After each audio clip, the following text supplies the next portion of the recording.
What's up, guys? We're back. Got a brand new video from Resonance. We love these guys. They have a ton of cool content.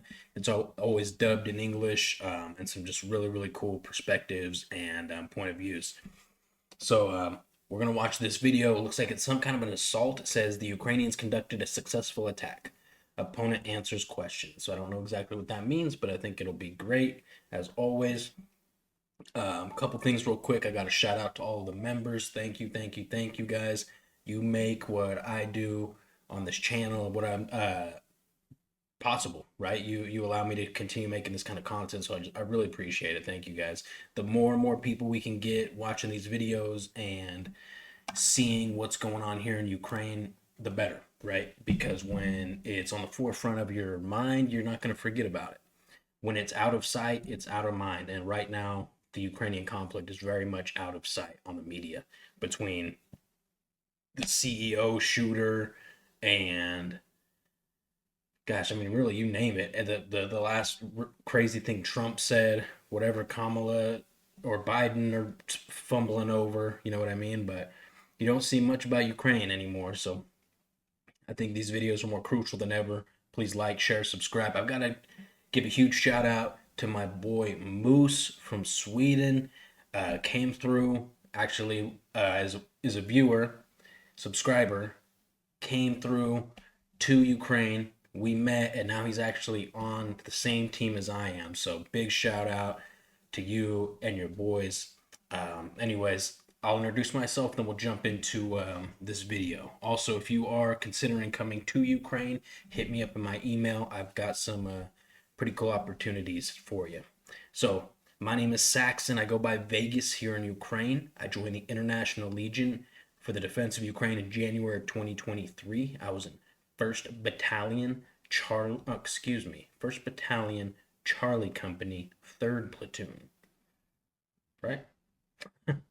I was a firefighter and an EMT outside of Fort Worth, Texas before I came to Ukraine. I think that's it for now. Let's jump into this. Petro, a mutiny. Let's smoke them out. We are all Russian servicemen. We are already marked as missing in action. We're essentially gone. Do you agree to be videotaped? Yes, we do.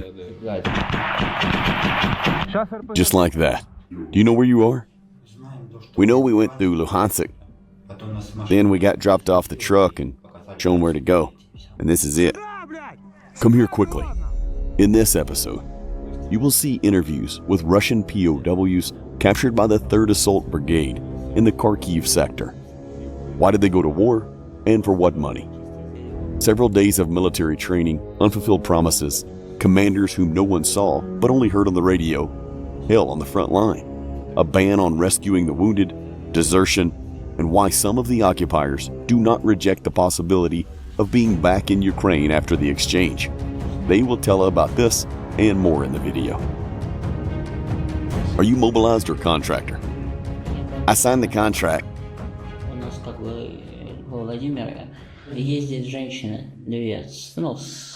Where I was, 2 women from Vladimir administration are going around and offering a job.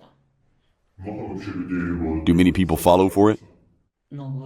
Yes, in the military commissariats, I saw many people mobilized. A draft notice came in. They said I will be in the territorial defense in the 3rd line of defense. Got a quarrel with my wife. Was sitting in the courtyard with fellow men while drinking and decided that we have nothing to lose and that we should go. So we went. At the same time, we heard of a sizable sign-up bonus of 1.2 million rubles. What motivated you to sign a contract? Wanted to help my sister. Money. There was a court, and so that I would not get a 4.6-year term, they offered me to go here for a year and wipe my record clean. The prosecutor gave me a pamphlet, said if I agree, he will pass on my data to local commissariat. They will take a look and call you up. On freed spaces you will be. 1-year term and then you're back. Ну, ко мне приехали Well, I got two представители representatives from правительства и commissariat команды. Вот, ну и сказали, and не asked if I want предлагали to тут serve. служить. Мы не We're not предлагаем offering you to fight. воевать, идти чисто. А требуются просто люди там, ну, We разных need people of профессий. various trades like Профессия radio военный mechanics. механик. И сказали, ну, можете там, насчет They said you электрики could deal with electrics here. заниматься. Вот. Будете вот так же работать. You will do the same work and make decent money for it. He's got two different colored eyes, blue and green. But so basically, we're seeing that they're just well, either they're lying to these people to get them to enlist voluntarily, or they're mobilizing them through draft notices, right? Really big money. Ну, и я So I согласился. agreed. There came my friends and we drank. Then we wanted to go to a club, but we did not make it. Got pulled over by police. They find drugs. Military commissar came and said they have a good trade skills. You're the handyman. You're going to be repairing cars, resuscitate machinery, get salary, plus the sign-up bonus, $400K, of which I've seen none. Why?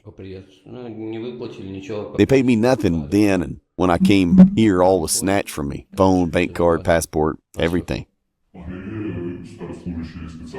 Could the commanders and the older soldiers grab your card and get your money? Upon taking them, I understood that, yes, because they let me call my relatives and buy uniforms, cigarettes, purchase uniforms, and things, some cigarettes, but because we had none. So some money got transferred, and I got neither uniform nor cigarettes. My training lasted 11 days, and I only threw one grenade. All other days, we would run around the range shooting. Any medical training? No medical training at all. Yeah, because they don't give a shit if they live or die, right? The fact that I know 11 days is absurd. Before throwing somebody into this conflict, dude, that's ridiculous. I mean, in my opinion, a very, very bare minimum is 90 days of training, dude. I got 2 months worth of training, and it was, in my opinion, nowhere near enough.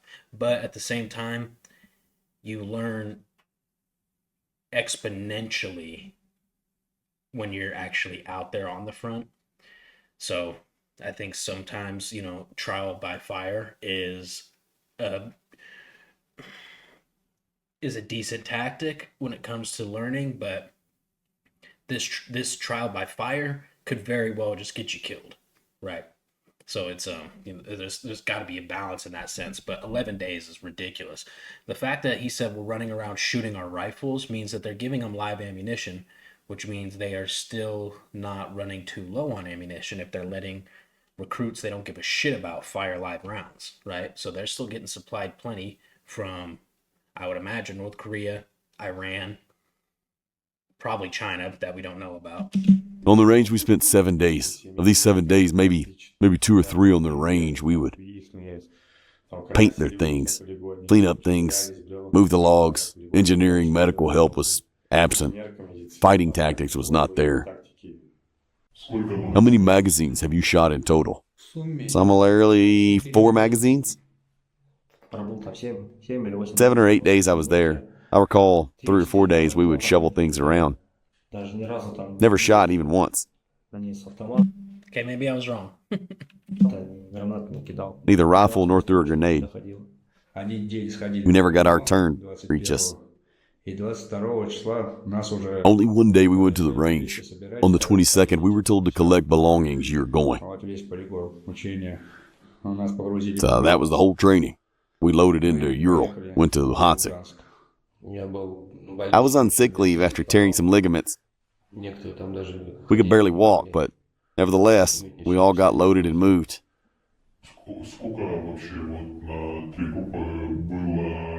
Between the 3 groups, how many veteran fighters were there in the unit?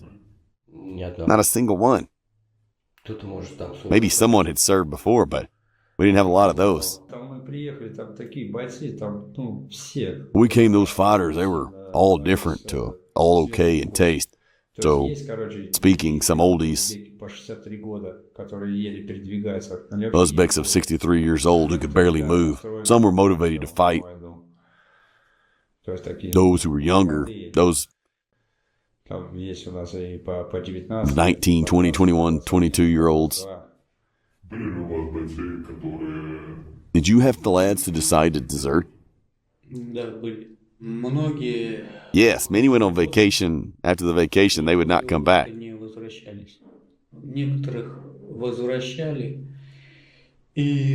Some got returned and assigned to assault at once.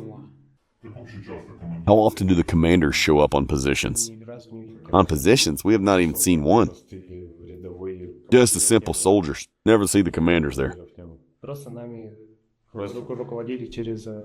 We got directed only via radio. Neither junior nor senior officers. We've not seen one. We got commanded via radio. This is it. Nothing else. I've never seen anybody. We're all the same.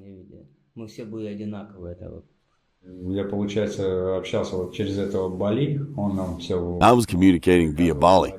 He would issue us orders, but I've never seen him ever. What task did you have? There was no clear mission. Put together a briefcase.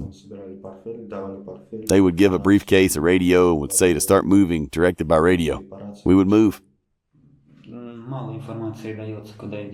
There's very little info given while you were moving. There's so little info that you don't even understand when you can encounter the enemy. We would sit in trenches, just sit, would not stick out, neither at night nor in the day.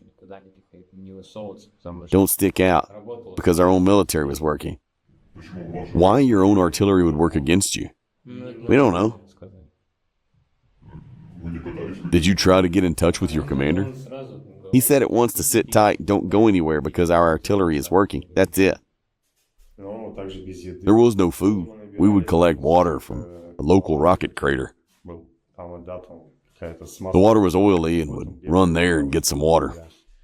Our personnel belongings were taken away from us.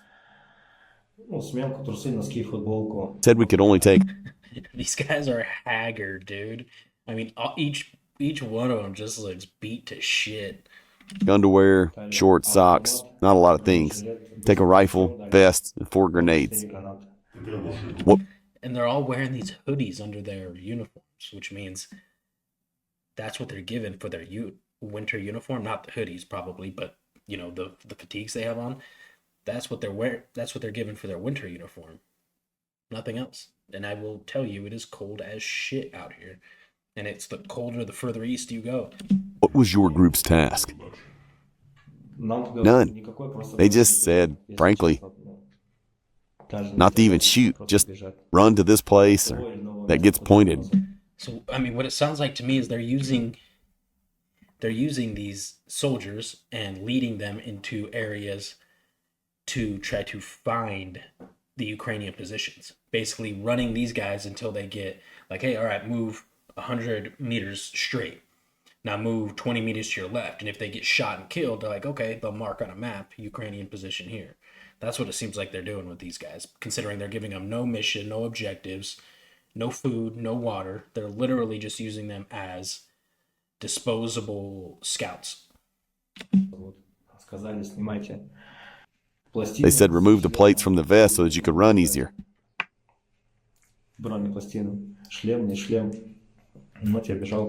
I was running with a backpack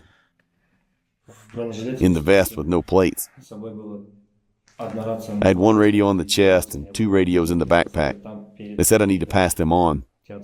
They will meet you further on. I understood that commander was leading us. He was leading us to slaughter.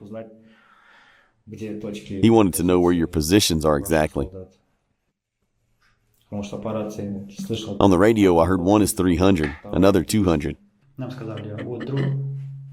We were told there is a drone, just follow it.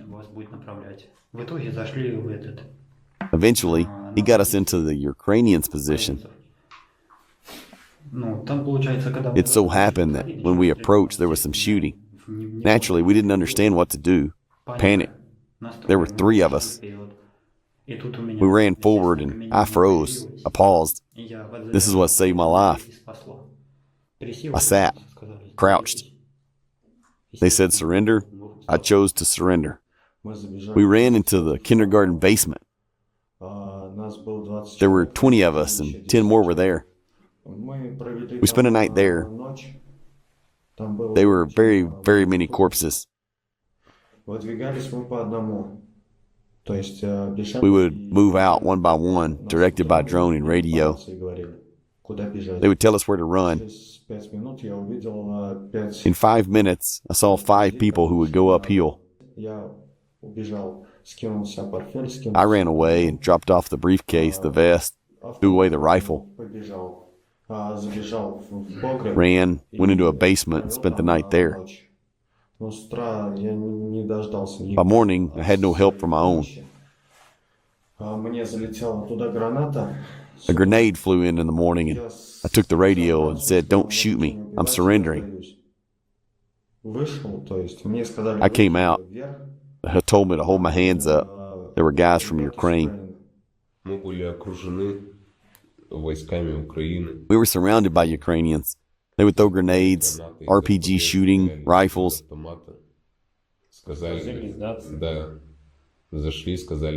They came in and said to surrender. That is what we did. The rest who were with us perished. Those who shot back became 200s. We decided to surrender. I heard steps on the side, started shooting. Well, I just hid in the corner and that was it.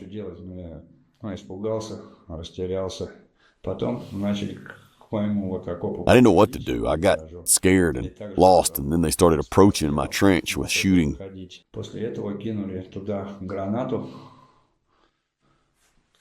After that, they threw a grenade into my dugout. I thought it was over. And then they say, "Are you alive? Are you going to surrender?" I said, "Hey guys, I'm surrendering." They set me down nearby. Took a look at my wounds and cared to them immediately, and that was it. It was that our drone would come in and I would lay down. And right next to me, we were exploding something. And then guys would say, "This is your bird. And see, they're trying to get you." I say, "Yeah, clearly." I expected to be beaten. Not only was I not beaten, I've never heard a bad word in my direction, which surprised me a lot. To the contrary, they calmed me down at once.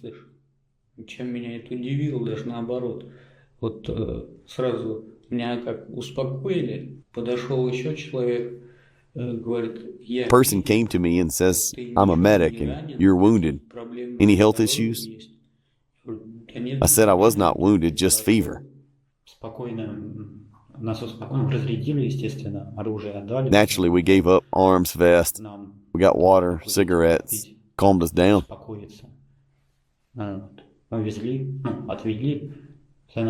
There came a transport for us, took us away, brought us here.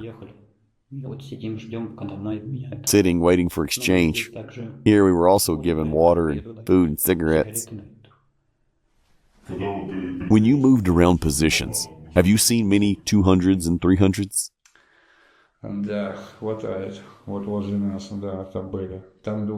Yes, plenty. There were 200s near us, along the road to the forest line. They're wounded, screaming to us. But we had orders not to stop and to keep on moving. We saw corpses as well as various things around, rifles and ammo, but we did not stop. We would push further. I was going first, and he was behind. And I hear explosion behind. I fell down, turning around. He is laying down, groaning. I say, "What happened?" He says he stepped on explosive. I asked, "How are you in general?" He said, "One leg was ripped off.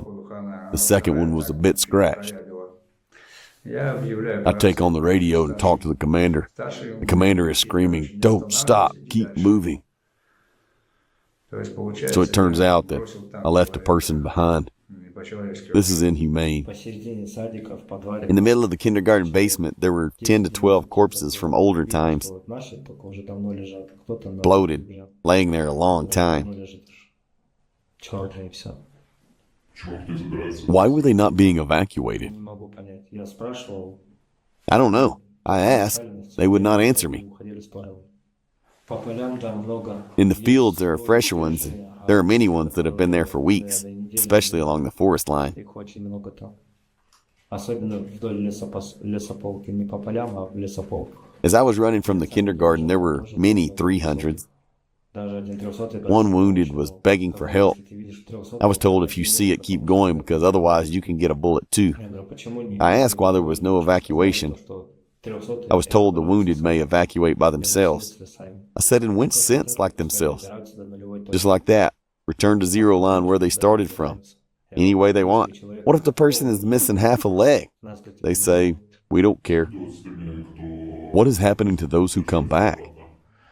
500s are thrown into prison or nullified by our own. Deserters, 500. I've never heard of that. Nullify in which sense? Shot down. How the commanders instruct about evacuation? There are no instructions. Evacuate themselves. The guideline is that if you get wounded in the arm, you keep going. If you get wounded in the leg and you can walk, you're going. There is no return, or your own will nullify you. If you're retreating and get nullified, nullify means execute you. There was an episode a dude fell back and the radio says if you encounter Yermak, shoot him. I understand we have a one-way road only. If you go back, then your own will eliminate you. What did your commander say happens to you if you end up a POW? Told us not to surrender. We must shoot ourselves. And on the contrary, they said that we would not be taken prisoner. Now I understand we were used as meat. I mean, the propaganda is so strong over there, man. You could see it in all these guys' faces, right? Like, these guys were just flabbergasted that they were being used as cannon fodder and meat shields. Meanwhile, for the last 2.5 years, the majority of the rest of the world knows this, right? But somehow this information has been kept from them, and they have been convinced otherwise, that the Ukrainians are animals and they're going to beat them or not take them prisoner. To see where we were dying, to figure out your location or something of this sort. As I understand it, this is how your commanders conducted combat reconnaissance. Possibly, yes. What are you fighting for? I honestly don't understand. I've never served. I've never fought. This is my first time. I don't know what for. What is the main motivation of your people to go to war? Money. Have you seen people who have came to fight for some idea? No, I have not seen any. Are you coming back and they decide to mobilize you as an experienced fighter? Your actions? Well, if you compare with what I had, I'd be better to go to prison than taking up arms. It'll be better to go to prison, at least. I'll be alive and healthy. Let them imprison me. I will be a deserter. What will your actions be? If there's no choice, I will have to go again. I know no other option. I got myself into this slavery myself. How many more trips are you planning on making? I don't know. Do you understand this time you got lucky? Next time it might not be so? I understand, but there's nothing I can do with it. What are you thinking of doing? Anything it takes to not being here. Until you see it with your own eyes. And you can believe anything, but whatever they show and persuade you, you will believe. With my own eyes, I saw one side and another. My conclusions I've made had a lot of time to think, reconsider. Дорогие россияне, и все те, This is the only winter jacket on this guy that I've actually seen, like military issued Russian winter jacket. люди, которые приверженцы, ну, Russians and all those people who are pro-Russia, who think Ukrainians are inhumane, бесчеловечно, they are killing here everybody. убивая здесь всех подряд. На самом деле, In reality, they're good people. они у себя дома находятся, они просто They are on their own land, fighting to get it back. землю. Поэтому, ребята, Don't come here. думайте, Better not to do it. подписывать контракт или идти сюда на войну как-то другими Wow. способами. Because when you see you're playing computer, what's in the movies is not what's in real life. Компьютеры там наиграетесь, и то, что фильмы насмотритесь, это Reality is very different. If you were interested in today's episode and would like me to continue doing episodes like this next, then let me know by So this was obviously not an assault, but that was still one of the most interesting videos I think I've seen to date.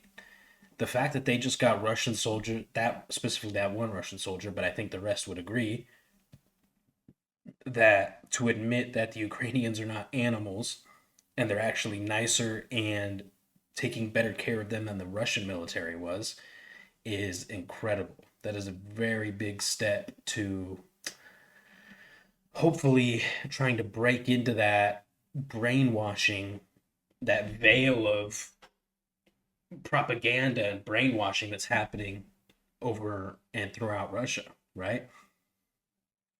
I don't know how anybody in Russia who's consuming this propaganda would ever see a video like this, right? I mean, at some point, it's got to be, you've got to take responsibility to try to figure out the truth on your own, right? But I don't know what that looks like in Russia. Do you even have those resources to, like, go on YouTube and look for this kind of stuff? I really don't know. Anyways, that was really, really interesting. Again, shout out to the members. Thank you, you guys. If you want to be a member, check the description below. I'm going to be sending out the different breed patches that I made here soon, because now we've got a handful of members. Now I can go take a actual shipment of patches and send them all out in one go here in hopefully the next coming days. Please like, share, subscribe. Let's blow this channel up, you guys. I love you. I'll see you in the next video.